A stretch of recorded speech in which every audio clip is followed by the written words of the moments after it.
that all men have inalienable rights to think freely, to talk freely, to write freely their own opinions, and to counter or utter or write upon the opinions of others. This is from the Creed of the Church of Scientology. Hey everybody, I'm Holly, aka the ScientoloGeek, and I am here today with the awesome Matthew from the Holy Rogue YouTube channel. Hello, and thank you for joining me. Hello. Thank you so much. Thank you for having me here. Yeah, This so is awesome. Matthew is an ex-Scientologist, ex-staff member of Boston Day, so I figured this would be a good Yep. time to get his story and understand what he went through as a staff member and what he was doing inside and outside of Scientology. So I guess the Yeah, I'll do one my best. yeah, I guess the one place I'd like to start off is what got you interested? I got the book Dianetics. That's what got me first. But before I got into Dianetics, I was reading other philosophy books. Some people might remember some of the stuff from the 90s, the Celestine prophecies and that I Ching and other philosophical practices. I was really like eager to learn about spiritualism and stuff. I just had that urge to find that. I felt like there was something there.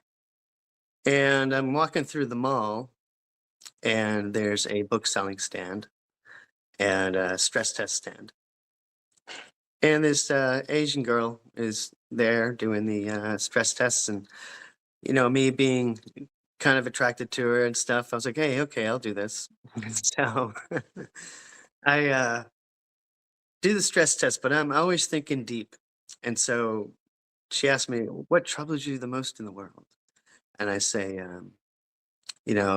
something like all the pain in the world or something like epic, and over dramatic. But I felt it. And, she did the whole reading on the needle. I thought it was at the time, I thought it was more sincere. But now that I know everything, I know that she's just doing a patter. She's just doing the rules and steps. But at the time, I really felt it was sincere, and I bought the book. And I think I read up to chapter 2 about the reactive mind. I put it down just because I couldn't comprehend it. Couldn't either. Yeah, it's funny. I wanted to, but I really couldn't. And he kind of Hubbard got me with his bullshit. With he created a new definition, reactive mind, and he implants that into people as like this is true. Oh, you got to get rid of it. We can do it. And so, I got that reactive mind seed in my head, and um, I still didn't really do anything until they sent me a letter, and it's a acknowledgement to the letter registrars who send letters. But this letter was simple. It was just said, "Hey, Matt, do you want to become an auditor?" And I was like, "Wow, what's an auditor?" And I look it up, like I get an idea, and I think I called. I couldn't look it up at that time, but you know, I called and found out. At the time, too, what really got me was I was worried about my career. I was a fragile 20-year-old, and I didn't think I was fragile at the time, but I got hoodwinked. I got fooled, and so what happened is I got all excited, and I think on the letterhead it said Church of Scientology or something like that, and I was all excited, and because of my I associate it to my schizophrenia, but it's I related it. I put so much importance into church. I was so excited. I was like, oh, it's going to be like a nunnery. Like I'm going to see people watching clothes by hand. Yeah. I was really, gullible in that way. But I wanted that.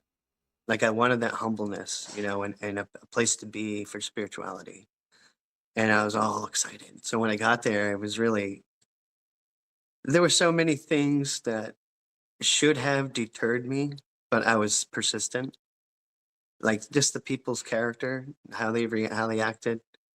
The places they brought me downstairs into the basement area where like there's soda machines and dirty area where they smoke. I smoked at the time too, but it was just all these red flags, and some of the people I had to meet face to face, which is weird. So uh, I still stuck with it though, and they got me on to success through communication. And so at the time of that age, I had a lot of insincerities, insecurities. I was withdrawn a lot. And so such a course sounded nice. And it got me social. It got me interacting with people. And, we laughed, we have a good time. That's one of the things of the course. The beginning course is you actually have a good time. Most likely. And bull baiting is really fun because you try to make the guy laugh, And so I accepted it. And then it wasn't shortly after, and they knew I didn't have money.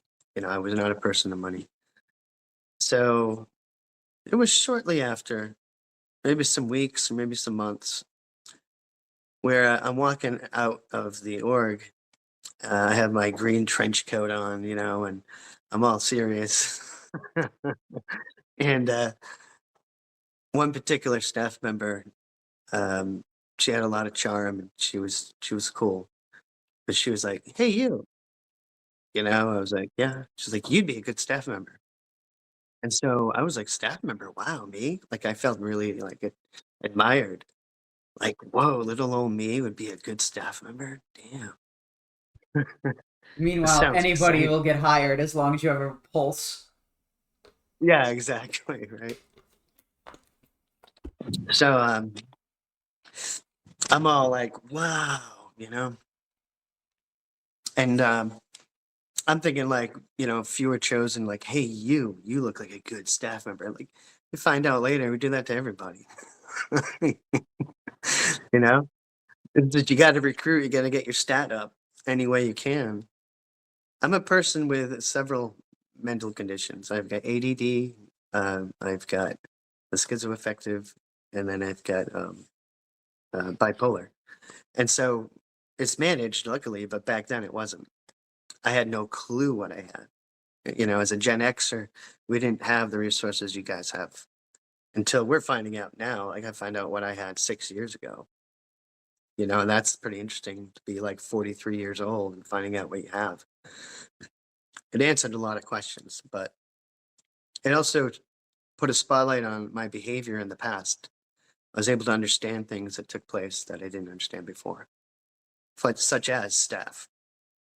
So imagine having those mental disabilities on staff and dealing with hard ass people who like to yell at you and order you around, and you're believing you're in a position, you're on a ship, you're part of this crew that's going to make a difference. I was really into the role. It's a live role playing game. It's really, if you want an analogy, it's a live action role playing game, Never thought about it like and that, but that's actually it very really is, interesting. dude. Yeah, but you think it's real, like you think it's real, and I don't want to sound weird on this, but if you stop and just admire the evil genius of Hubbard, like dude, the guy created a live action role playing game. Yep. And he's sucked in so many people. He's hurt a lot of souls. He's a black hole, nothing to admire about that. But dude, the guy created his own religion, It's fascinating just to think about. I can't wait to dissect it more, when more people dissect him. My first post, this was funny. So my first post was HGC admin. That's the Hubbard Guidance Center administrator. I had to basically just kind of file papers into folders. I'd see all the PC folders. I wouldn't look in them, but I'd have sheets that have to get filed, like backlog sheets in a basket, and I'd have to get the person's folder and put it in with a date. So yeah, sometimes you see what's on there, sometimes you don't, you know? And there was some weird stuff in there sometimes. I admit that. I never shared it, and I don't plan on sharing it, but you know, it's weird. So one of my first, like my first day or second day on the post, I get my first order, like, hey, you have to find a past life PC folder, and I'm like, oh, shit, you know, this is amazing. Like I get to find a past life folder. Like to a new person like myself who's all into it, spirituality and imagination. That sounds amazing. And it sounds factual, like there's some truth to it, you know. And I've come to my own conclusions that there is no truth to it. What do I know, though? I don't know shit. But I'm just saying, in my own conclusions right now, it can change. But, you know, I don't think there is past lives. But so what? Maybe there is. My point is, though, it really brought this like seriousness and realism to the philosophy and at a very early stage. I didn't find the folder. I went up, I did not find it. I was pretty excited, nonetheless. I think with my disabilities and stuff, I just wasn't very good on post. I would drift off. I would just go want to do something else. I hated sitting still. You know, HEC admin just it was a little difficult. You had to deal with the pre-clears and you had to deal with getting stats up with dealing with the HGC, which is tough, like auditing hours and stuff. But I eventually got moved to another post, which was the Purify C. That's the purification rundown in charge. Oh, what a nightmare, man. Can you You explain know, what that was like? yeah, yeah. So, you know, in any bad situation, like a bad job you're in, you know, you can still laugh. You can laugh with your co-friends or, you know, your coworkers. You know, you try to make good of it. And that's what I did most of the time. You know, I'd be in the sauna with the pre-clears and I don't even want to use the word pre-clear, you know. There is no such thing as clear, but um just with the people there, I'd tell stories, we'd just chat all day, you know, and I was a smoker and I drank coffee. I didn't smoke in the sauna, but I'd step out. It's crazy, you know, and we had fun. That's when I first heard Linkin Park back in what, 99. It was great. In the sauna. And we used to blast that shit. It was awesome. So I made the best I could of it. But the environment, man, it was like rotting benches. One time it fell and a dude fell. It's Uh, crazy. So we had to get brand new benches, you know. Uh, cockroaches. Uh, nasty, Ew. dude. Our building had a lot of mice. We didn't see him during the day, but you'd see him at night. um, but the Purify C had a lot of pressure on it too, because I didn't know how to recruit them. You know, I didn't like that pressure of trying to recruit somebody for my job. That was the registrar's job or somebody else. And I'd be the one blamed if there's no PCs, if there's no people on the Purif. Is the Purify C responsible for getting people on the Purif, or are they responsible for watching the people No. on the Purif? Yeah, they're responsible for just administering and supervising the Purif. So they're bitching at you And for things you have they're no control over. yeah, and I'm not the only one. Like everybody gets that shit. You know, they say how beautiful policy is, but it never works with the people who use it. You know, it never works with the people inside the org. Like it's like this. Like you go look at a Scientology video, and it's all like they're all upstat and they're all so cool and put together, robotic. But when you look behind the scenes, like inside the org, it's chaos. There's a lot of upset. Yeah. So when I was the Purify C, I was a lot of upset.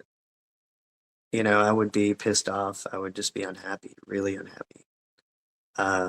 And that was traumatic. You know, I have more study to do of trauma, but I can ask some ignorant questions. I don't know if you know anything about it. regarding trauma, yeah, there's emotional trauma. It doesn't have to be physical. So I was stuck there in that post to have to work 7 days a week at one point, and it lasted for quite a while. And I felt change, like I couldn't have a life. I actually broke down while driving in my car, like just crying and screaming because I had to go back, to do the purif when I shouldn't have to. Yeah. Because there was nobody for foundation, I was just me. And that lasted, and they don't seem to do anything about it. Oh, it's not my problem, it seemed, you know. And so I suffered with that for quite a while. And if I didn't have any purifs, any PCs, then I'd be really in Div 6 typically. I'd be body routing. I was decent at that. I had my ups and downs, and selling books when that started kicking off. And then when I got a Purify, PC, then there we go. The senior CS that I worked with, um, she was rough, and she gave me a lot of trauma. She gave a lot of people trauma because she had in the reality that I was living in, she had the authority over all of the case files and all the people, and she knows my case. She had I got very little auditing, uh, just mainly used for slave labor. That woman, who's still at the Boston org, and she's probably in her 70s now. Um, I did see her with the Boston Cubs 16, his videos. Boston Cubs 16, do you know who he is? Uh, No, Chicago Cubs Let me look 16. that up, actually. Yeah, he's a live streamer. He live streams Boston org. Chicago Cubs 16. Oh, Cubs champions 16. Cubs Cubs champions champion. 16. Yep. Yeah, he's cool. He's been doing daily. It looks like daily live streams in Boston. I gotta go up there It's then. pretty, I'd love to meet up with him. pretty awesome. Yeah, it's pretty awesome. He's getting.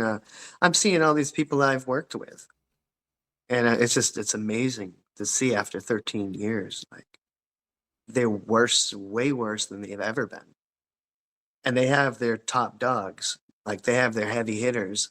I'm like, they're worse than they ever been. And they're being dragged in the mud. They're being dragged through it by David Miscavige. That's the only person they fear. You pointed out, I saw a part of your video with Fluffer Squirrel, and you mentioned that ATOPL about donations or fundraisers. Yep. Yeah, and dude, that right there is like in your face. Look, this is Hubbard, and this is David Miscavige. Like, it's right in their face.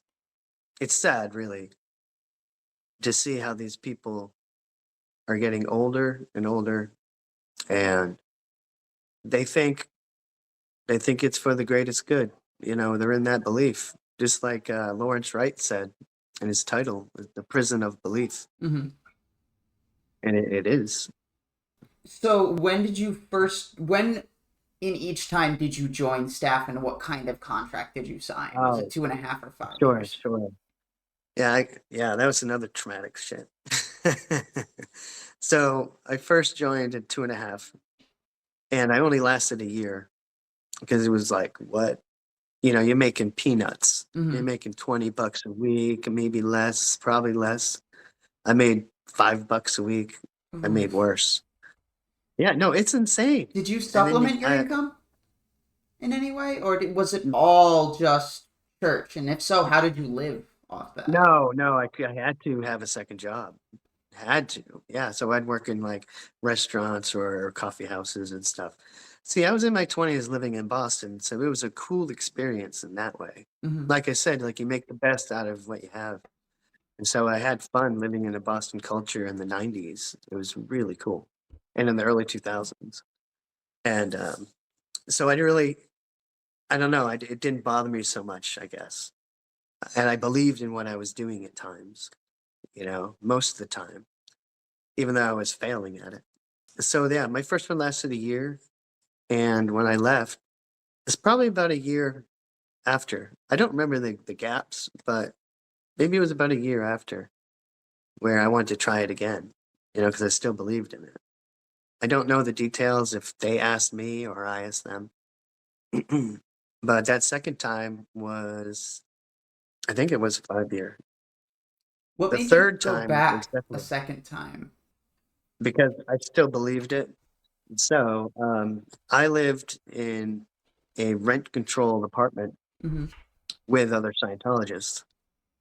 It was like a hole in the wall. It was, my walls were breaking apart. You could see the brick behind it. It was kind of cool, actually. I like that style. But people would say it's pretty run down. But it was run down. And I lived with four other people. Some of them were high levels in Scientology, like, clears. And I don't know if, and no, none of them were OT, but I thought clear was a pretty high thing at the time. After staff, I still lived there and I could pay rent much easier, so it didn't give the other staff members any problems. So I got to stay there, which was cool. And I would always be interacting with them, so they probably played a part in it too. Mm-hmm.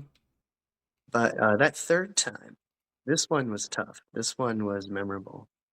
And this has to do with the Mannix. My executive director, he had a lot of control over me. I have PTSD with him, like with if I hear a voice that sounds like him. I might get angry or just like, resilient, not to a hardcore level, but just, a hint of it, and would you call that PTSD? Yeah, I'd call that I don't, PTSD. yeah. And other voices too, like maybe two or three. And let me think what I was going to say here. Oh, yeah. So I was excited my contract was up. I was looking forward to this for a long time. Like I was intending to finish the contract and I was like, oh my God, I can't wait till this is over. At the time, I was married to another Scientologist and we had a child. And she's wonderful. She's 18 now and she's doing great. But, and my ex, we divorced, but my ex is still a Scientologist. I'm remarried now with my wife, who's absolutely amazing. Nothing to do with Scientology. For some way, he got me in a hard recruit. He recruited me to re-sign my contract, and he used hard sell, and he got into my head, and I got manic with it. Like I got very serious and intense with it, like the purpose. Mm-hmm. And I signed a 5 year when me and my ex were like, "Hey, when you're done, let's get some work. Let's start the family. Let's break away from staff. Yeah. So I go home that night. It's like midnight because I was working all day, and I told her, and dude, it's like she just went white, like just like what? Like how could you do that? And I'm like, why do you have so much counter intention? She was the Oh problem. no. So horrible, man. So horrible. But that's what they do, man. Because that's what the recruiter did. That's what the ED did with me. I think I even mentioned it to him, and he's like, she's got so much CI, like that's ethics right there. She didn't go to ethics for it, I don't think. That's how much control they have, and so we couldn't do anything about it. My wife didn't do anything about it. She stayed quiet. Mm-hmm. And I did my next 5 years, which was hell. It gets really weird at the end, how I left Scientology. Mm-hmm. And it almost needs its own video, but I'll say it briefly. My schizophrenia created me as an OT7, as an in a past life OT7 female, and I was so manic about that. I believed it 100%. I was getting we were going through marriage counseling. I told it there. I told it to my auditor. My needle would float. I mean that day, our needle floating really kind of says you're okay. What you're saying is the truth. That might not be what they mean, but it certainly comes across that way. Mm-hmm. When your needle floats on the e-meter, that means you're in the clear. Like what you say is true. At least that's how I interpreted it. And so when I say these things, this is a really important part of Scientology. Now that I'm thinking of it, one of the sinister things of Scientology is it gives a person the ability to create his own life, much like a character sheet in a role playing game. Kind of. Like, I was in auditing and they go earlier similar. Is there an earlier similar? And they always try to lead you to past lives, you know? And I'm all excited and jazzed about past lives. Like, holy shit. I'm thinking of Vietnam and I'm just mocking stuff with my head. I say it and the needle floats and you're like, that's real. Oh, yeah, wow. And then I tell him, like, oh, it was a past life clear. Wow. Oh, it was a past life OT and needle floats, you know, and you just, they can lead you to believe how great you are with illusion, with delusion. Mm-hmm. And they're masters of that with that e-meter. And they give you that confidence of, we can read your soul with this instrument. We're trained to read your soul. And we can tell that traumatic incident you had 1,000 million years ago because this reads it. It's not, you know, Yeah. it's bullshit. A lot of Scientologists probably still in it. The ones who've left, they can tell you, like, they make you believe these delusions. And that's why I say how Scientology creates schizophrenia, because they create these serious delusions that really are not there. They're pretty extreme, Mm-hmm. but they change your frame of mind. Well, I'll just say from my own experience, when you think you're an immortal spiritual being and big deal, you die, next life, you know, they make it so casual. You really lose your bondship with family because they take you away from family. Even as a staff member, you work too much and you don't have money to travel, you know? That's one of the things I found out to be most revealing for me after I left Scientology. Was like, wow, you know, when I got out of that manic of being an OT, when that snapped, and I was like, oh, wow, you know, confronting the truth of it. I realized, man, I was upset. I was like, wow, they can convince anybody of what they are. And here's the other part, not just the e-meter, their own auditor's code says you can't interpret for the pre-clear. Yep. So if I say to you, like, we're in auditing session, I say to you, hey, you know, I remember in the galactic days, 10,000 years ago, whatever, 10 million years ago, I shut up a family inside their house. Some weird shit. But trust me, there's weirder stuff. And they'll say, okay, thank you. They can't tell you, hey, you know, that's kind of weird. You know what I'm saying? Yeah, they can't Like, invalidate. no, they can't invalidate. That's like their, uh, it's like a disguised word. Don't invalidate. It's very bad. And then you find out why. Well, why? You know, why can't I tell somebody that that's kind of fucked up? You know? You know, like a normal person. Right. And it's like, no, they have their case. You don't want to interfere with it because when they go into session again, they're going to spend time going over that upset. And the person who invalidates will go to ethics. It's a mess. So they want to protect their people so they can believe whatever they want to believe. And that's the truth. And we're all suckers for it who are ever in Scientology. I'm sure they all have their own story of how they believe things that weren't really true. Mm-hmm. And just being in the, you know, having a mental illnesses, you have more susceptibility to that, potentially. You know, I've seen people on staff and public who are autistic. And the way they probably get treated, the way they did get treated, it's definitely not ideal. They ignore it. You know, my stepson is autistic, and he's been in the house now. I've been with him for 13 years, and I learned a ton about autism. It's great. You know, it actually helped me understand who I am because we have a lot of traits similar. How they were being treated in the orgs are completely ignored. They just use their Scientology tech. They don't acknowledge autism. Now, can I say that as a quote? Like, for me, that's what I experienced. They don't acknowledge autism. Does every Scientology org say that? I don't know. But they think like they can get trained over that. Like a kid with autism can just do TRs and get fixed. And that's Like, the scary part. yeah, yeah, it is scary, and that's the right word because that's a whole category that's eventually going to erupt. Is the mental health damage, Hmm. the mental health neglect, and I have to face it. It was under my own will. I was an adult. I made those choices, but they can cover their ass that way. But the fact is, like they are what they are. They did what they did. Yeah. If that makes sense. I thought I was this past life OT, right? Hmm. And this is a pretty painful part of my life.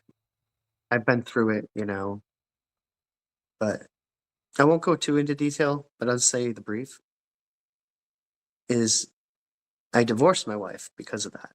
I said, hey, I'm an OT, a past life, I'm a female, and I can't be doing this anymore. Like I felt I had to break off and go and be a Scientologist somewhere or be an OT7 somewhere who woke up. Hmm. Like it's pretty freaking manic, but they didn't say anything. I just did marriage counseling and needles floated and I still believed it. You know what I mean? Yeah, It's really messed up. it is. Really messed up. And it leads a person down a crazy spiral. And I can attest to that. And but here's the fun part.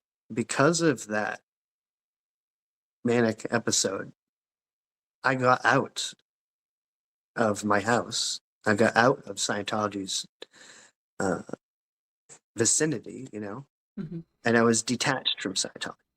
Oh, that's good. And, yeah, with the good graces of my parents, and I was at their house and I got to start over. And being separated was a big deal for me. Maybe anybody who's thinking about leaving or having a hard time, just see if you can separate distance. And I was still in communication here and there. I was still a Scientologist in my head, but I didn't want to be. Like that manic broke.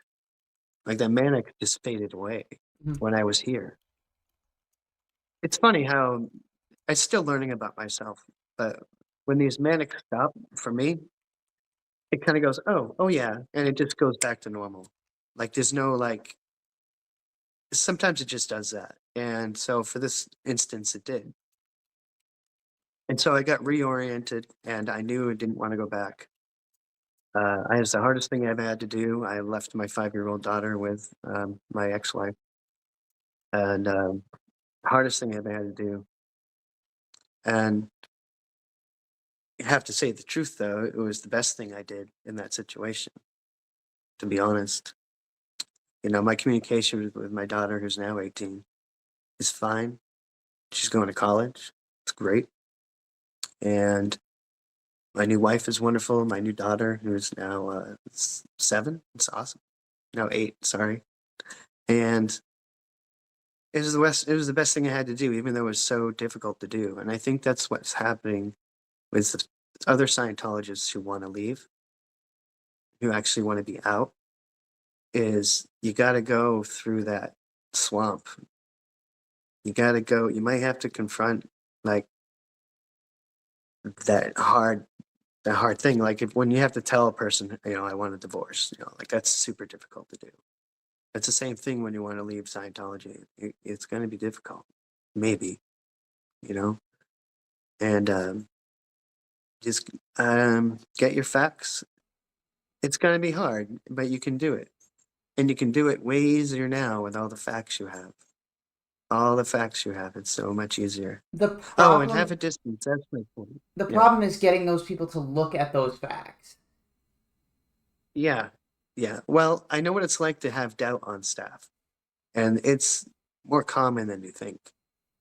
You doubt on staff is like staff is not fun in general because of the pressure. It could be fun. I had a lot of cool people there. I missed a lot of people. I'd say maybe just a few people I really miss. And I'm not in contact with them now. Maybe eventually. Is there anything you feel could plant those seeds of doubt in those people? Anything that a protester Hmm. might say? I think one of them is those who are out of Scientology, I think especially ex-staff, but no matter what, I'm not even saying ex-Sea Org, but I'm saying ex-Class 5 staff. I think there should be more of them speaking out, you know, and giving their experiences what it's like to be on that ground level of a Class 5 org. And that's going to influence these staff members. Because if a staff member who's still in the Boston org sees my video, and I did one for JJ, I did a video for a staff member who I used to work with. I just said, take your life back, But if he sees that, it's going to do something.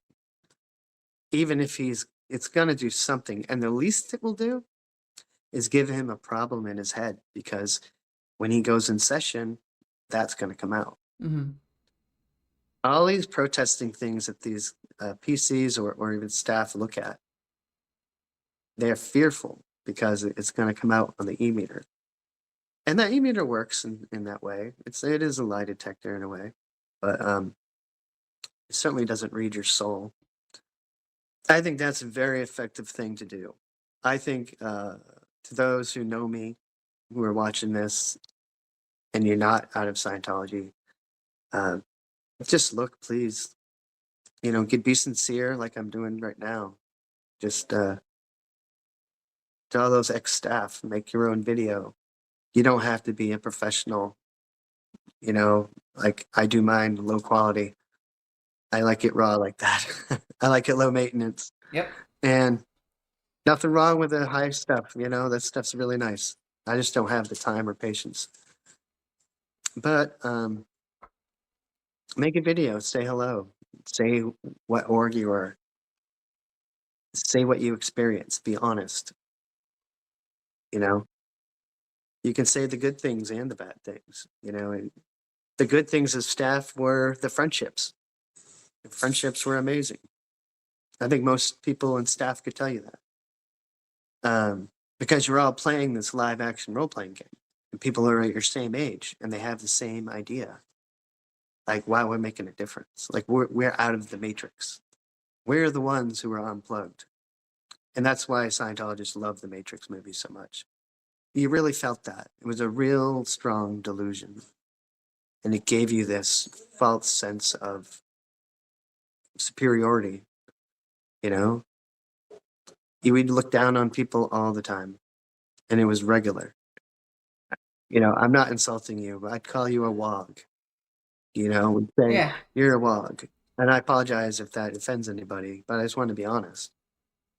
And we'd laugh about it and make jokes about people not understanding the reality of life. And it's all bullshit. Mm-hmm. Oh, they don't know they're an immortal spiritual being. Oh, they don't know about clear. They don't know about OT. We'd mock them all the time. It was bad. And as well as homosexuality, never mind being trans, Mm-hmm. they never accepted that, ever. And if they're trying to, it's gross. Because I've had personal experiences with them insulting anybody who's gay, and immediately putting them on the 1.1 scale of the tone scale. Mm-hmm. And I worked at a movie theater at the time. One time when I was not on staff, I went to courses still, and I was working at a movie theater. It was the biggest movie theater in Boston. And I started there in like 1998. And when The Matrix was out, I was watching it. I was right there. It was awesome. But I worked with homosexuals, and they were great people to work with. I still feel that way. They're great people. Being there, I remember telling somebody about it. I was in like their registrar room. I think they were trying to recruit me or something. And I said to them about one of my coworkers being gay, and they were like, "Oh my God!" Like, I gave friendship to him. I was like, "Yeah, he's cool." They're like, "What's wrong with you? Like, you gotta get your knowledge. That's not safe." So fucked up. I'm fortunate it did not give me any homophobia. It didn't implant any of that. Thank God. I love everybody. We're people, we're human, and we have so much love and create to do. Mm-hmm. Uh, I find this movement, this change going on as a Gen Xer, just as a side note, I find it fascinating because I think my advice for anybody who doesn't like it or is like really shaky about these changes of society is just to say, watch, just watch. Do you see any harm happening? No. Instead, I see you as a woman who is happy, who has a fiance. You're being yourself, Yeah. and it's awesome. Thank you. And this change of society is very new to us, very new to centuries, very new as far as America, and other places to have what's going on now, and I love it. I just wanted to say that. Well, thank you. But you would see a prejudice, you definitely see a prejudice on Scientology's side. They do not like that. Yep. Even though if they say they do, it's It's out tech. That's the problem. It's out tech for them, mm-hmm. no matter what they say. It's you think about the ways they lie to people and the ways they get people in, and it's Yeah. super fucking scummy. Yeah, it is. Yeah, I had to do that shit. I had to do some of that scummy shit, you know? But you didn't think it was scummy at the time. Well, one of it was book sales. You always got a book sale. You got their address and phone number. And then I'd call them up later, try to get them in. Mm-hmm. That's no slimy, so much slimy, but selling them on this implant called an engram, which doesn't exist. Um, that is just horrible. So you'd have these brand new people coming in, and if they grasp that concept and believe it, that's the evil seed. And I'd do that to people. I plenty of times promoted Dianetics and had certainty that this is what it was, even though I got no auditing, even though I saw people who were clear, who were fucked up, even though I saw OTs who were fucked up. You didn't question it because the answer I always got in my mind or from maybe others when you saw some people who should be acting better than they are or in some way, be it an OT or clear, is always like, well, there's something on their track. There's something on their time track earlier. Something way down there. It's not my business. Like when you have an OT like Tom Cruise, I'll give you an example that we all know, and he is cause over life. Like we really believe that. Like especially as one who's never done much on the bridge, and you look at that bridge and go, oh my God, look at these new spiritual abilities, right? Can't wait. And you see OTs walk by and you're thinking, oh my God. But they know it's a lie, dude. They have to. I'm kind of going off on a tangent there, but take Tom Cruise, who's OT8, cause over life. Why is he getting fillers in his face? Why is he getting plastic surgery or whatever it is? Dude, the guy looks awful right now. Yeah. And that's not cause over life. Like, that's not him changing his shape. And, it's not. It's bullshit. Total bullshit. And well, maybe they say that comes out in OT9, which never will happen. It doesn't exist. Yeah, because all the orgs will totally get to Saint Hill size. Oh man, oh man, what a fraud, man, what a When fraud. you left in 2011, was the church over in Quincy at the time, the one off of like Hancock Road No, or whatever? no, I'm so glad I had nothing to do with that moving. That had to be hell, moving other shit there. I'm so glad. I had the nice building, nice surroundings. We weren't far from Newberry Street, which is a pretty cool place. It was great. Not far from MIT. Um, so yeah, the environment I loved. I had a great experience being in Boston. Yeah, I'll focus on the good, Like, I would like you told me during the stream last night to ask you for data on low sleep. oh What you yeah, on got? sleep, right? Well, my biggest one was doing security shifts. So let's say you work. I forgot what roll call was, but say it's 8 o'clock. So you work from 8 to 6, and then they expect you to study for 2.5 hours after that. Nobody studied. They're like, well, we're tired. We want some life.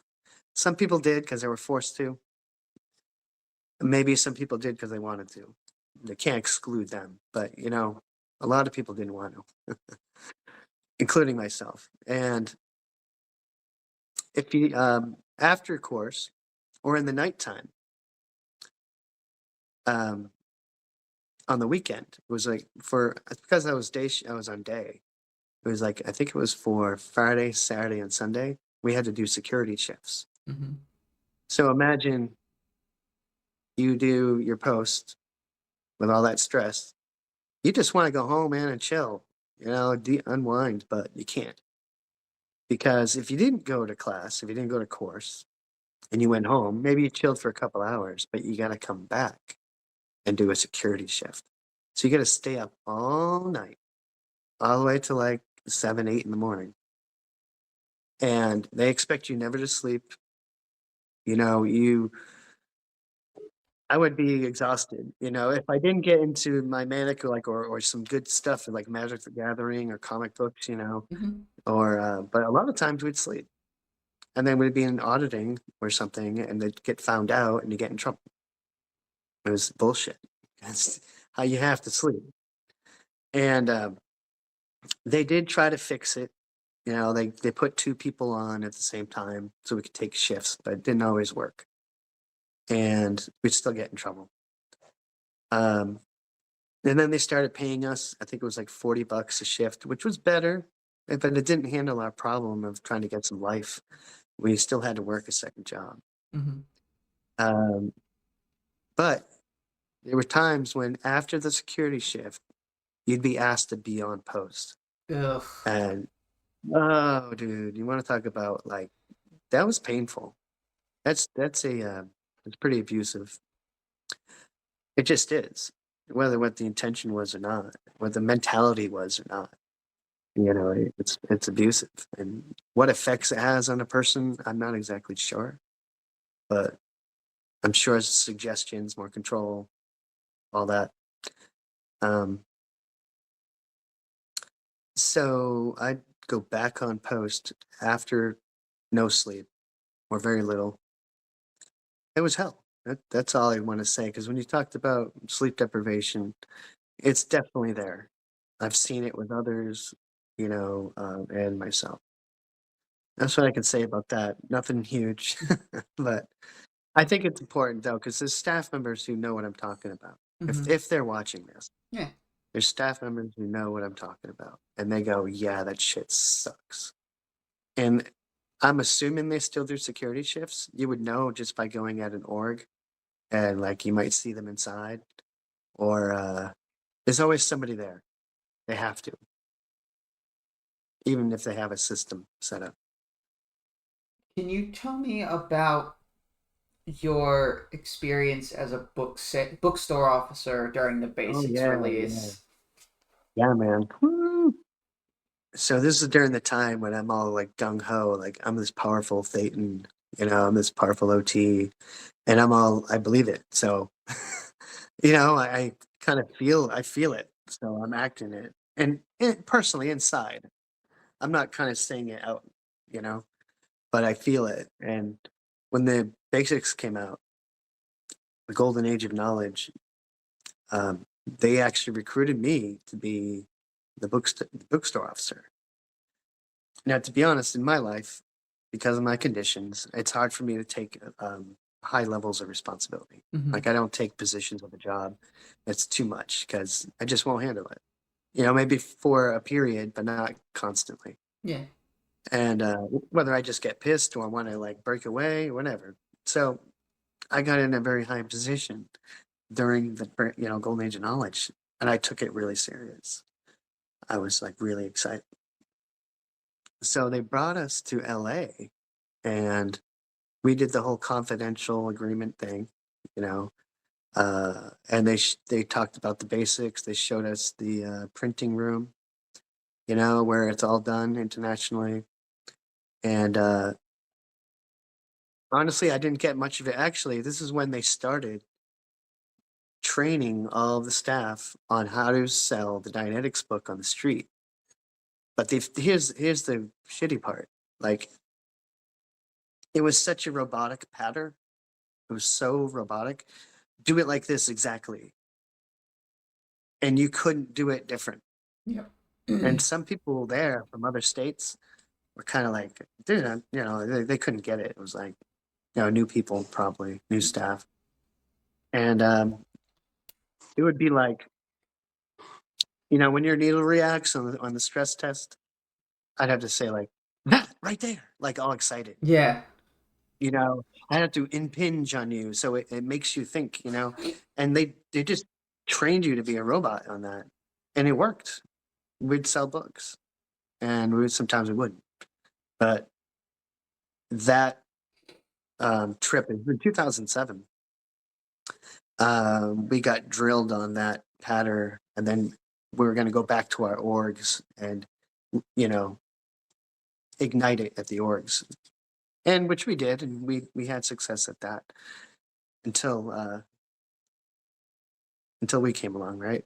Until all of us, SBT, SBTV, and all the other SPs out there, all the other anti-Scientologists, all the live streamers, they can't get away with it anymore. Yeah. It's beautiful. It's so beautiful. I'm glad we have as They're much on fire. ways to document this stuff as we do now. Yeah. Yeah, exactly. We have such a high level of documentation now. Just this, you know? Every story matters. Yeah, I think so. But you can ask anything. Your first stat push. Okay. Let's see. Well, there's different ways to stat push. Like we were always pushed like Thursday before 2, right? And like, get this person signed up for the Purif. And like they push. And it'll happen sometimes. But the pressure, the amount of pressure on an individual Thursday before 2 is insane. Crazy anxiety, crazy years of that. If your stat was down, we had weekly staff meetings, which I hated. I was terrified of, because you'd have to stand in front of everybody and hold up your statistic graph and, explain what condition it's in. And if it's low, you got to explain how you're going to fix it. And I'm like, it was so terrifying. And then you got your OW write-ups. Oh, yeah, that bullshit. Yeah, I've did plenty of those. And so stat push, luckily, I do not recall ever lying about my stats, which is nice, because I just feel better. Yeah. That is a nasty thing with any job, is to lie about statistics. But let me think. This is a common stat push for book sales to individuals. We would sell the handbooks, the little $5 handbooks. We weren't supposed to do that or something. So yeah, nothing's coming to mind too solidly on the stat pushing. Yes, we were crazy on Thursday at 2. It was full of anxiety. There's another word, it's anxiety and something else. A little bit of fear. Yeah, it's not a good place. When did your weekly staff meetings take place? Was it after 2 on Thursday or before 2? Yeah, it was Thursday at like late. We would sometimes have to wait till like 11 p.m., Ugh, 10 p.m. that sucks. Awful. Dude, so we'd have to stay there. You don't clock out. You don't have 6 o'clock. See you guys. All right, see you tomorrow. It doesn't Nope. happen. It's like, oh, 6 o'clock. Okay, post. Did you finish your letters? You have 50 letters to write this week. And you're like, what the fuck? I mean, I got this to do, this to do, this to do. They pack it on you. They Mhm. pack it on you. Deliberately, obviously. But I think what's important also for people to know who's never been in Scientology is that everyone who's playing the live action role playing game, the LARP, is not aware that they're doing that. They don't know it's a game. They don't know that it's a delusion. Mhm. And majority of the people in those orgs who are doing what they're doing believe in what they're doing. I know what that's like. I've been that side. And they can just step back and look. Do a doubt formula to any staff member or person connected to Scientology right now.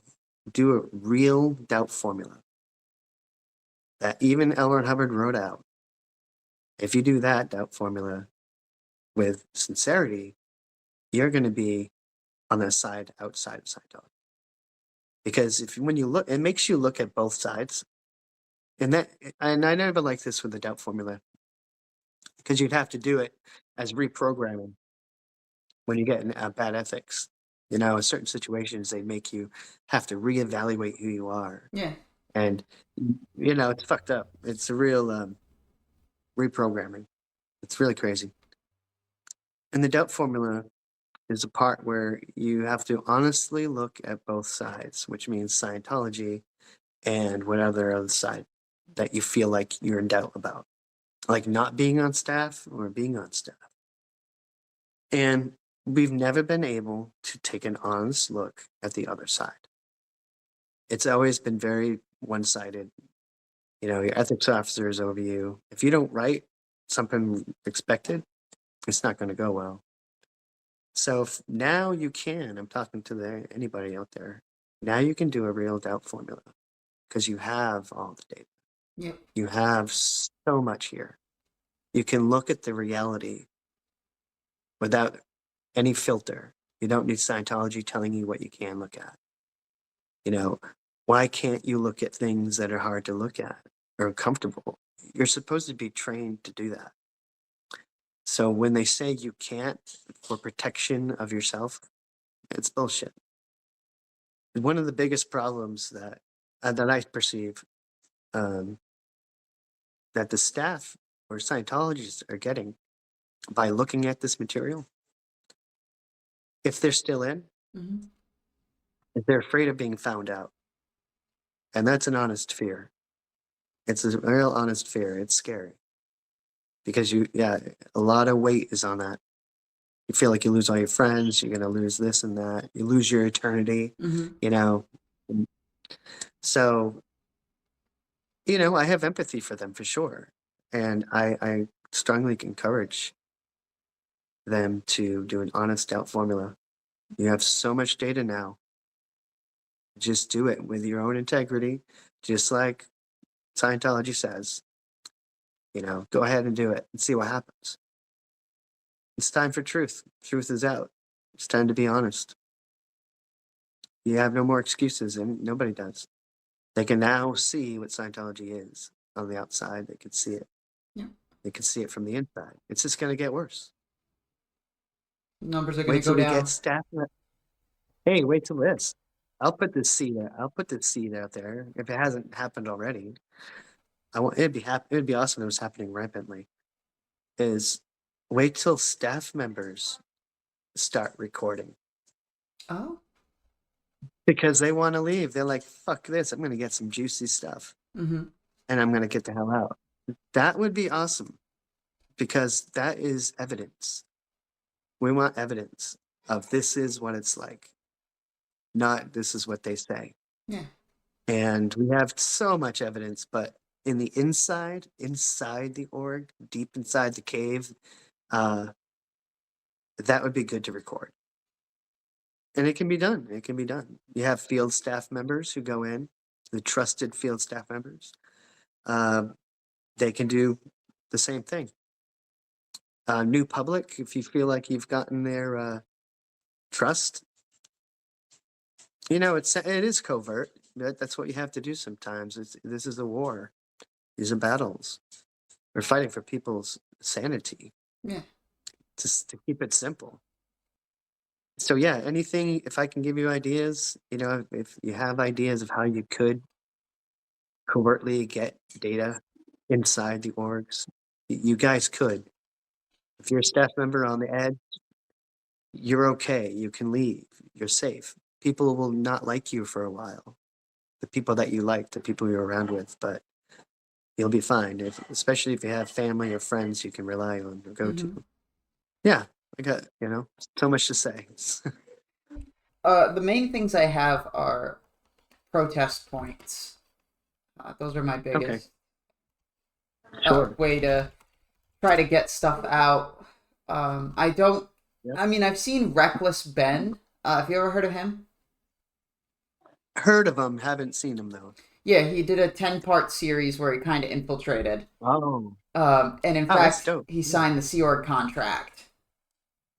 He didn't get into the Sea That's Org, good, but yeah. they No, showed the whole no. celebration of him signing it, and That's perfect. See, that's what we need more of. And thank you, Reckless Ben, for doing that. Yeah, and sorry for those who have done that. I just haven't seen it. You can always send it to me if you want. yeah, I can do that absolutely. Yeah, I was- I love that I was gonna because say, that's effective. That's effective. That's like, see, guys, see, we're showing you. Just like Scientology audit, Streets LA.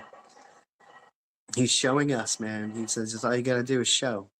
We're all witnesses. mhm. It's awesome. I love it. I've been trying to. Do you know anything about the ChatGPT bots that I've been working on? No, and it's something I want to learn about because I myself have a lot of story ideas. I've been making stories for a long time, but I've never written them. Anyway, maybe you could. I don't know what ChatGPT is yet. So ChatGPT is an online chatbot that you can use. People Yep. can create different sub bots for different interests and different knowledge topics. I created one for HCOBs and one for HCOPLs. I uploaded everything. Oh, cool. So people are Wait, able all of them? all of of the them? green volumes, all the red volumes from That 1991. is amazing. Um, That's so. Oh. so you're wow. able to ask for specific information. You could be like, "Hey, does Hubbard mention this anywhere?" And if he does, you could say, "What page is that on? What volume is that in?" You can. No way. And I have a way for people to cross-reference just to make sure that the bot is giving accurate Dude, answers. That's phenomenal. That's phenomenal. But do you know who Like, Jeff that's a Foxworthy serious, is? No, I never heard of He's him. a comedian, and he wrote a bunch of redneck jokes. So, like, you might be a redneck if you experience this. Yeah, that's fun. And I was thinking about creating that for Scientology staff members. So I said, let me see what I got here. If you spent more time studying KSW than you have with your family, you might be a Scientology that's staff a good member. one. Dude, you know what we had to do? I just for fun, just to Yeah. tell you, man. We'd have to. One point, it was one day, maybe a few days, where I guess the ED was the executive director was trying to like fix our statistics or get us more gung ho or something. Mhm. It was all serious. It was so serious, and we had to read KSW to the wall, and we had to drill it into our heads, You had a Chinese school like the 10 steps. Yeah, but to the wall until we had it. And then we'd get tested by somebody. Oh my God. They'd say, okay, what's this? And then you have to say it. And if you don't, they say flunk. And you got to go back to the wall. Yep. Like, just brainwash, man. It's fucking awful. And this is the same HPOPL. I wish I was a movie director or could have these. I have a lot of good ideas, but I don't have the way to execute them. Mhm. But like if I was an illustrator or if I could do the magic on camera, is in that HEOPL, he says the one lie, he says such a hard lie that dupes practically every Scientologist. What's And that? he says it with such sincerity at the end of KSW. He says something like, I have never lied to you or conned you, and what I say now is the truth. For the next blah, blah, blah years, this is the only chance we have. And like, when you read it and you're into Scientology, you really take that to heart. We're And not you're like, playing wow. some minor game. Yeah. The whole agonized you really- future of this planet, every man, Yeah. woman, and child, and your own destiny for the next endless trillions of years depends on what you do here, That's now, with and in That's it. Scientology. Look how fucking serious that is. Like, look how epic that is. Like, it's just, The if mindset you that buy just it- this document alone puts people in. yep. Yep. It makes people, choose right away. Mhm. And when they choose out of like curiosity or feeling pressured to or whatever, they just go deeper in. And that KSW is in front of every course pack. Yeah. Not the basic courses, but the academy courses. I believe that's correct. And so they just see it over and over and over and over again. And they don't keep it either. They don't apply KSW. I feel like there's a lot of stuff they don't apply. One example being shattering suppression, but they won't talk to protesters. No, it's a joke, dude. Hey, no, I wanted to do. So that quote about with KSW, what Yeah. you just read, I would like to see that, like, being zoomed in slowly, with like the right kind of dark, eerie music, like 9 Inch Nails or something, Yep. and like going in close and like showing that as like just something nasty. Yeah. It really pointed out of like, yeah, you've been betrayed. This is a lie. We've all read it, and let's just look at it and try to acknowledge that it's wrong. It might just be still hanging there for some people. And there you go. All right, I sent you an email Awesome. with it, so you'll be able to access it later. You only need a free ChatGPT account. You don't need to pay for it, but it will have a restriction on how many messages you can send within like a 3-hour time frame. Yeah, no problem. Yeah, you'll have to wait if you want to send more messages later. That's pretty amazing what you created. So I hope it can be useful. Very valuable. It is. It's going to be useful. Polish it up, make it nice and shiny, and make it useful. Like, it is useful, but you know what I'm trying to say. Yeah. It's going to be used by people, a lot of people. You want to find out anything in the HEOPLs or bulletins? That's intense. Anybody can look at that with what you created. So any non-Scientologist could say, what do they say about psychiatry? Because, I got my son who needs psychiatry. Oh my God, what? That's bullshit. Hey, here's a good one. One of the funniest facts of Hubbard's. Mm-hmm. Insane. I think it's HEO Bulletin. He says that psychiatry created perfume. So do not wear perfume because psychiatry created it. I think I know exactly what you're talking about, too. Dude, oh my goodness. So fucking funny. I'm going to see if I can find the reference.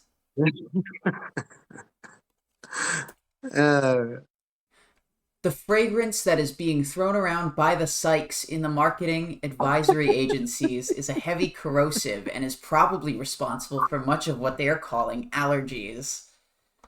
These perfumes and fragrances are basically paralytics of the olfactory nerve. They are, if you please, a sort of tranquilizer. They drastically cut down awareness, and when one is fairly alert in his senses, it is like being gassed with nitrous oxide or something. So that's why these people don't notice the smells and things. That's what and why they put Hey, up with these don't, horrible stinks. yeah, please don't put on that CK1, please. You CK1. know, don't put on that CK1, which is a cologne. You know, Calvin Klein. You Yeah. know, don't put on those perfumes. It's very dangerous. It's foolish. And so people would actually go to ethics for that. That's fucked. Yeah, it is. That is fucked. It's like especially if you're like a body router or Div 6, you Yeah, want to right. smell good to the public. Like, what Yeah, the exactly. fuck? No, deodorant, I of course, but I guess some people use unscented, and all that. Hmm. Yeah, there's so much to talk about my staff experiences. I've been there for how many years, It's 7, 8 years on staff. Maybe 10. Actually, it's kind of hard to look at. There's so much to talk about, so much fun stuff. So I'll tell you this, the way I destroyed my L. Ron Hubbard library, that's fun. So when I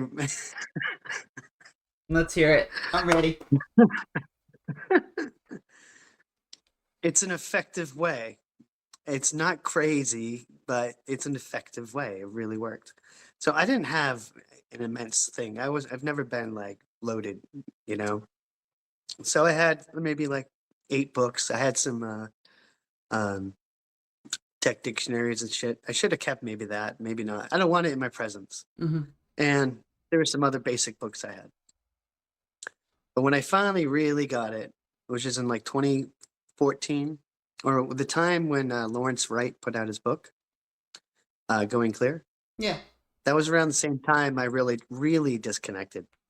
I mentally was gone from Scientology. Not even like it's a possibility or maybe no. And that's when I really unplugged. And I took all the books, I filled the bathtub. This really works. Fill the bathtub with scalding hot water and soak the books overnight. They next day they're pulp. They're easy. They just rip right out, crunch them up. The ink runs. It's perfect. So I did that to all my material. I threw it all in the trash. I was happy with that. Very happy. I'm glad you were able to find a therapeutic way to do that. Some people have got massive collections and they spent thousands. It might be hard for them to get rid of it, but Yeah. anyway, anyone me. out there who wants to get rid of their library, hot water really works. Just soak it overnight and you'll be pulp the next day. And if you don't want to do that, feel free to send your shit my way. I'll put it in my bookshelf. Yeah, there you go. Yeah, she's the researcher for sure. I've You got should all be able to the. get. Sorry, go ahead. Oh, you should be able to get the whole library easy. Well, I've already got all the reds, all the greens, hard copies. I bought them on eBay. Wow. Same with most of the R&D volumes. I've still got a few that I Wow. need. I've got a Right. bunch of course packs. I've got Auditor Academy 0 through 4. I've got the PTSSP course. I've got the Pro TRs. I got a bunch of shit. A little more than I should. Next to me are like my 2 pride and joys. I've got my e-meter and my drill sim. Oh my God. I know, when I found the drill sim on eBay, I was like freaking out excited. Because I saw it in the big event video, and I thought it was only available to auditor trainees. Yeah, right? I thought it was only available to the academy. Like they locked that shit up. That's what I thought. But That's apparently they awesome. started selling it to people. That is awesome. So I'd love to fuck more with it. Hey, there's nothing that's gonna save Scientology. I'm just gonna be honest, in my opinion. I agree. It's too exposed. They cannot prop themselves back up. Look at what happened with Lincoln Park. Mm-hmm. People I work with who don't even know I was Scientology. They're like, "Yeah, she sucks. She's not. She's a Scientologist too. It's kind of funny to hear this. I'm like, wow, I didn't even mention." And Obviously, for obvious reasons, she should not be the person to replace the lead singer. No, Obviously, absolutely not. for obvious reasons. You know, poison. She's basically fucking poison. You know, she's out there to get the poison of Scientology further. You know, and she doesn't even know it. Even She thinks though, she's doing the right thing. didn't they hold back on dissemination to like just like random people proselytizing to like their friends and stuff? Didn't they kind of hold back on that after a while due to the negative image? Oh yeah, I think so. Wait, are you talking about Lincoln Park or I'm just talking about Scientology? just Scientologists in general, like Yeah, not telling their friends. it seems so. With the whole flap or whatever you want to call it with Tom Cruise when he was all on TV and stuff. We lived through that and we thought it was awesome. We thought it was like Captain America from the Avengers, you know, or fucking like, wow, dude, we got this guy on our side. This is crazy. And, you know, we're all pumped. We're like, I can't believe this. That Yeah, was so jumping on bad. Oprah Winfrey's couch. Thick. We're like, oh, he's just high toned. They don't understand. No, he's got a fucking manic, dude. This guy is schizophrenic. It's my opinion, man. I really believe he's got manics. And it's kind of obvious. I mean, There's also rumors pretty about obvious. him and fish. If you don't know about those. He did a fish diet. I know that. He was on like a tuna No, diet. that's not that. Oh, Supposedly he has a propensity for liking fish in that way. like blowfish? If they can give him a BJ, then maybe. Because there's rumors of him. I can't say whether they're confirmed or not. Multiple sources have not confirmed this specific thing, but just overall. There was one example that goes around when it says he was at like a fresh fish market. He takes a fresh fish and brings it into the bathroom, and then later leaves the bathroom without the fish. Yeah, and the Wow. fish was just in the bathroom. Maybe is he like eating it raw? Like I don't know. Right? It's supposedly crazy, that kind man. of shit. Dude, that would be Yeah, no, it so was funny to fucked get up when I documented. first heard it. Oh god damn it, my headphones. Yeah, it is. All right, there we go. And then he probably cooked it. Yeah, right. He tone 40'd the fish. Yeah, that's another thing with these celebrities. Like the way they are just crumbling. They're crumbling because they've been standing on a delusion, and when they're tested, they can't stand. Okay, you're OT. This is what it says it will do. You don't do any of that. But you can't show your OT You know. powers because you'll scare people. You Yeah, know, you can't do finding your shit. keys to your car over in your kitchen. Oh, Wow. yeah, right. Woo. I changed the light to green. No, you didn't. Oh my god. Just the stories of OT phenomena are just the dumbest things in the Dude, world. I used to love them. We'd get Advanced Mag on staff. We'd be like, "Oh shit, man, that's badass." You know, we'd be like, just eating it up, propaganda. I was gonna say. You know, and one of them was funny. You know, you'd have the thetans inside the computers, and I got the What? thetan out of my computer, and now it works. What? Some bullshit like that. The fuck? Yeah, some I crazy mean, shit. well, you had doll bodies back in the day, so it makes sense that he'd go into Yeah, Doll Bodies, electronics. which is like, hey, he's a good creator of worlds. He is. Hubbard. And good's not the right word, but you know, he did do that. He did create a religion, and he did suck us in. I'll send amazing. you an email with a link to my full online archive of stuff. It's got cool. magazines, management. Actually, Wow. let me just give you an example. Let me just check what I got there, because it's been a while. You need the basic books, right? I have the basic books, hard copy and Oh, digital. I have a bunch Cool. of the ones from 07, so Yep. Uh, What, they re-released it again? Or no. This is there's just more? like scanned Oh, online copies. okay. Yep. I've got books and booklets. So books, I've got like I've got the volumes. I've got all the Key to Life books, Oh, which I wasn't expecting. oh, yeah. I love the artwork in there. That's for Yeah, sure. it is Everyone good. loved the artwork. Um, Yeah. He just hired, it's a stay. You hired a good artist. That's all. I thought of a good one. mm, Maybe you can help me out with it. You know, in the handbook, the Scientology handbook, there's the one about PTS and SP, hmm but for like the beginners. yeah, And they have that little booklet, how to confront and shatter. I don't know what it's called. I forget.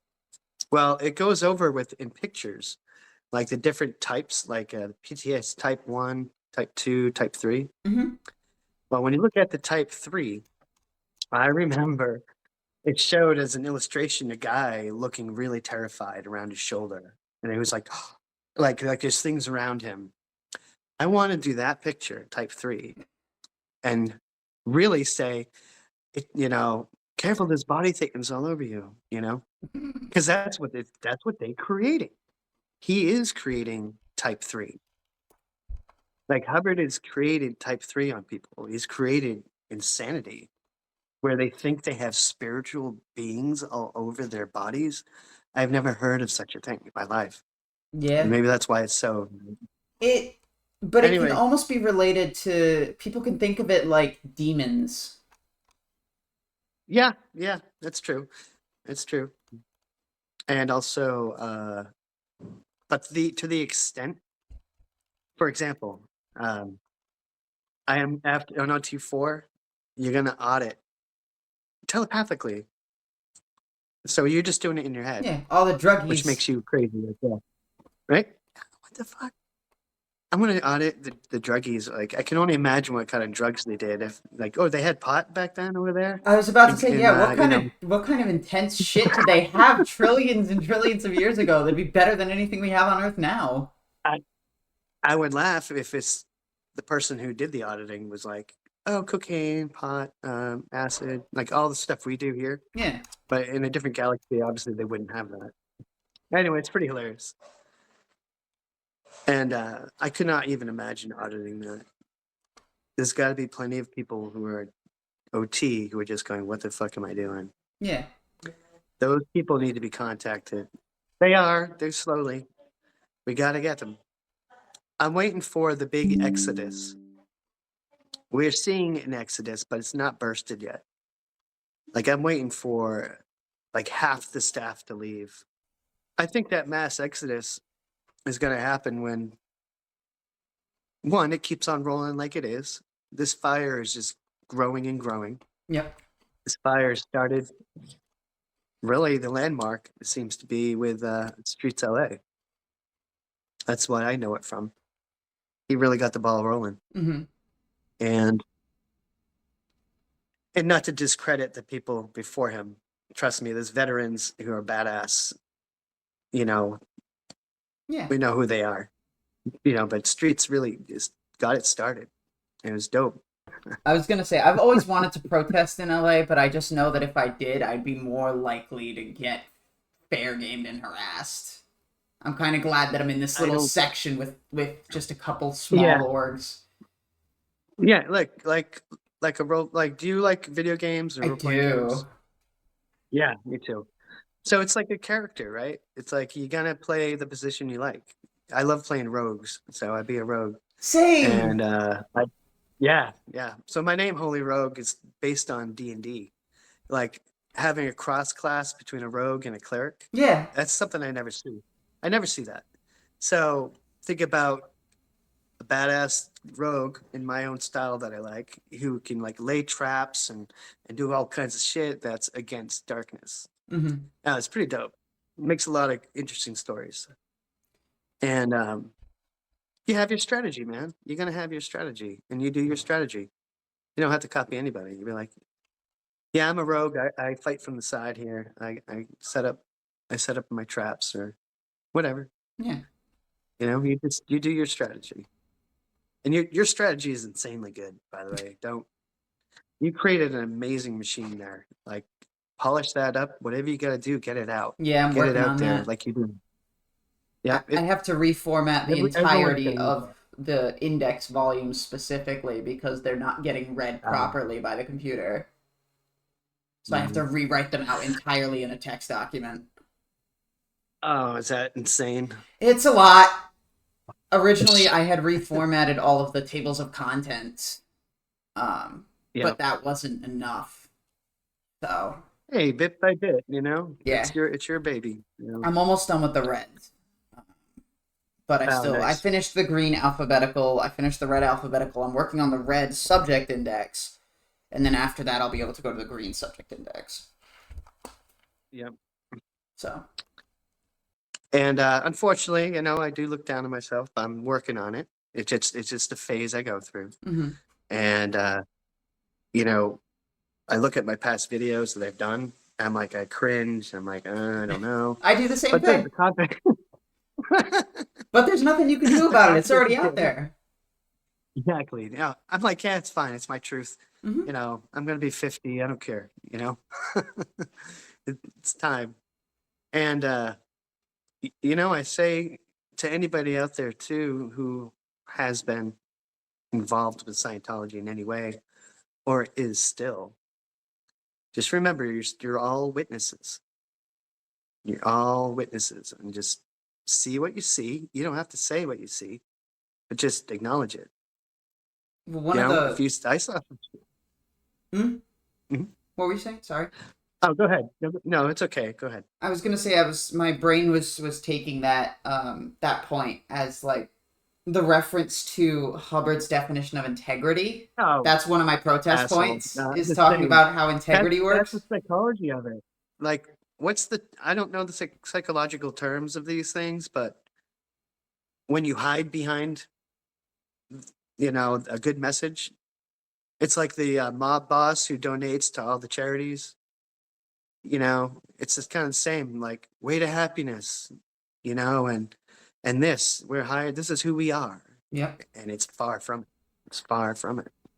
Personal integrity is a great reference for getting people into Scientology because it puts their guard down. It says, okay, they can accept me for who I am. I can look for myself. So they get from you the willingness to walk in. Hmm. And that is one of their references to do that for new people. We believe in this and we believe in that. And we believe in inalienable rights to speak freely. Yeah, Fuck that's you don't. actually at the beginning of every single video on my is that Yeah, little bit of the that's creed. bullshit. It's bullshit. And that's all. Just anybody who's watching, just in Scientology, just observe. Just open your eyes. And if you have those sincere thoughts of leaving, go ahead. And if they find you out in auditing, just say, okay, move on. It's time. You don't want to live in that terror. You don't want to live in that fear. It's a delusion, unfortunately. Hmm. Yeah, that's about it on that.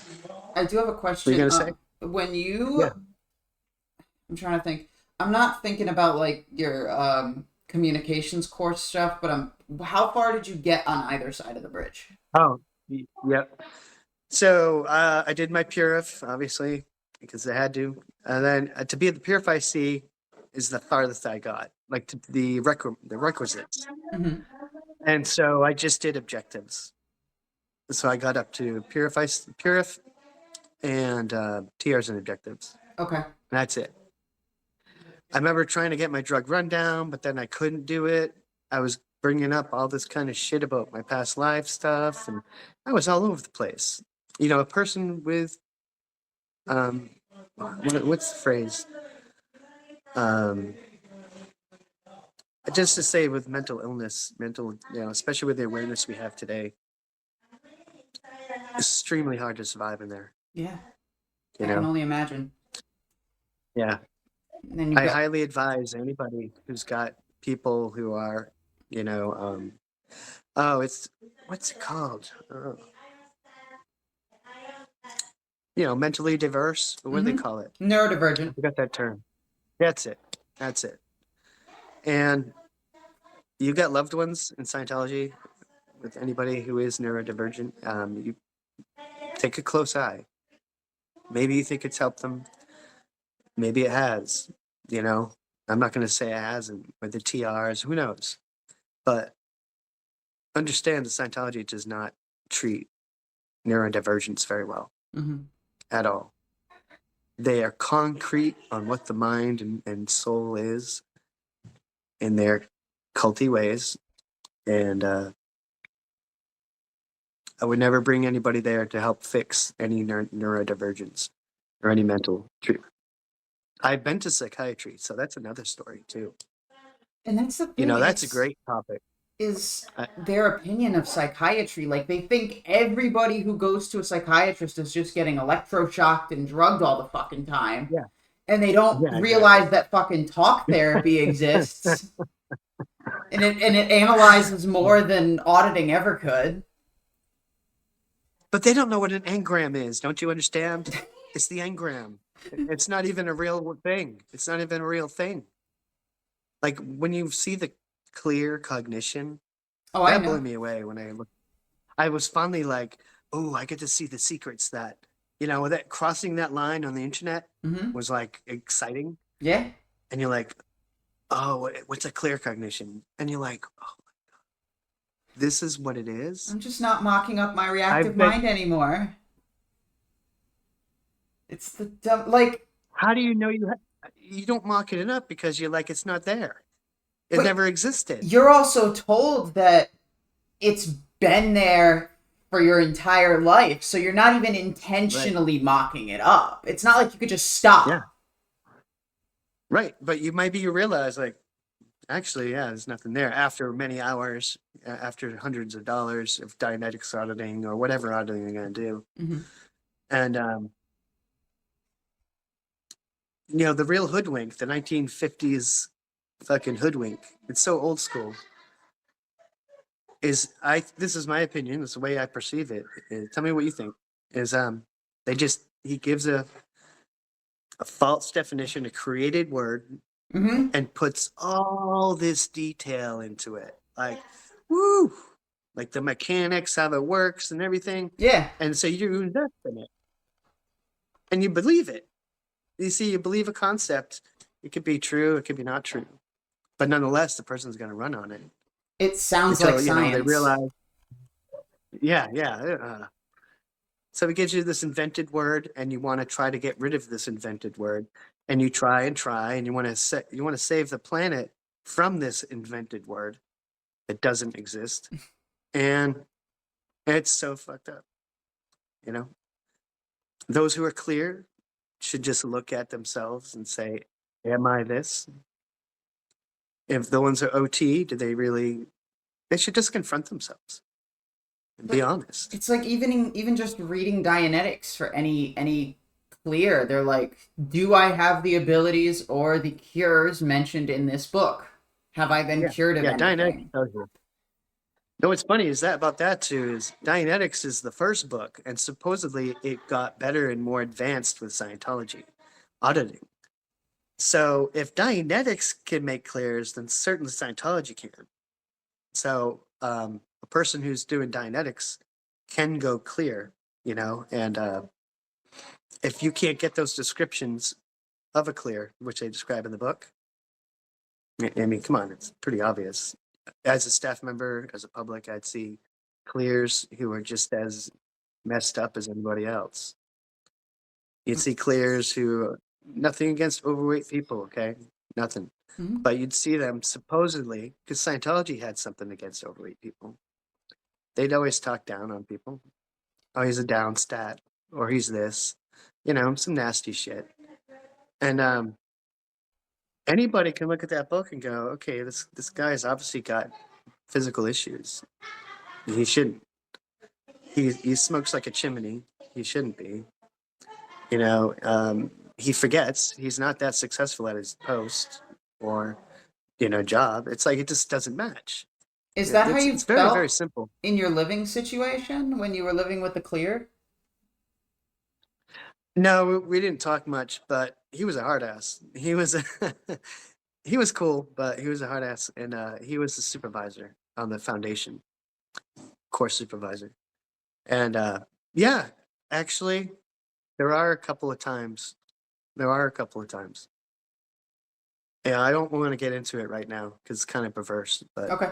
uh, it's it was nothing major, nothing Mhm. to dealing with me, just something I saw, and it just said that doesn't make sense very clear. Yeah. It doesn't make sense at all. So, all right, I'll just say it. Get the mystery out. So I saw he had a magazine, like a Playboy or whatever, but it was about like S&M shit. It's about I'm low like, what the tone fuck? shit. No, like yeah, like pain and torture with sex. I'm Yeah. like, what the fuck? Why does this guy have this? Hey, to each their own, whatever. But two consenting adults. That's what I like. Mm-hmm. But it didn't make sense to me at all. For anybody who Yeah. doesn't know HolyRogue's channel, his link will be in the description of this video, so please feel free, go over there, check him out. He's got some awesome videos, especially one Well, that I yeah. started from 2 months ago of your open letter to Boston Day. Oh yeah, yeah. I got about a And quarter of the way I through said it, but I gotta finish it. that's cool. I appreciate it. It's nice to get some feedback and support. I am critical about my videos. I don't think they're up to par where they need to be, but I like them because they're showing my progress. Mm-hmm. They're showing my progress, and this interview has helped me a lot. Well, that's My good. next video, yeah, my next video will be more confident. I think be about more specific topics. Also, just to give it, my channel is going to be about a few things. I'm definitely going to talk about schizoaffective disorder, Mhm. schizophrenia, because when I found out what I had, I went right on YouTube to try to find people who had it, and you can find a few, not a lot though. Yeah. And I want to be one of those people who can talk about it, and relate. And it'll definitely be about Scientology and my experiences. And I want to throw in there some geek stuff because I'm a geek. That'd be cool. I'm a comic geek and everything. My big time collecting comics was in the late 80s and the early 90s. I had all that shit. Like I had 3 copies of Deadpool, his first appearance. Oh my I had gosh. Gambit's first appearance. I had Venom's first appearance. I had a lot of good Spider-Man, X-Men, tons of good X-Men. I don't have them anymore. It's so sad, you know. But it's just the way it is. I had to sell them to pay rent or whatever back in the day. Because the church wasn't doing shit. No, you're actually right. You're actually right. All right. So my wife is telling me it's time to go because we're going to eat and All get the right. family together. Yeah. Hey, thank you so much. Thanks again. It's awesome. Yeah. And So email me anytime, okay? yeah, absolutely. And I guess like, subscribe, do all the normal bullshit that I hate having to ask you to do. If any of you are interested, again, this is the one thing I really hate asking, but I have a buy me a coffee link in the description if any of y'all want to donate That's to the cool. channel. But yeah, so Hey, who doesn't want to talk with you and have a coffee? You know what I'm saying? that'd be cool. Just a little It's my chit coffee. chats. Yeah, no pressure at all, please. Yeah, that's awesome. So, So cool. all right. Hey, thank you. Peace out, everybody. Bye-bye.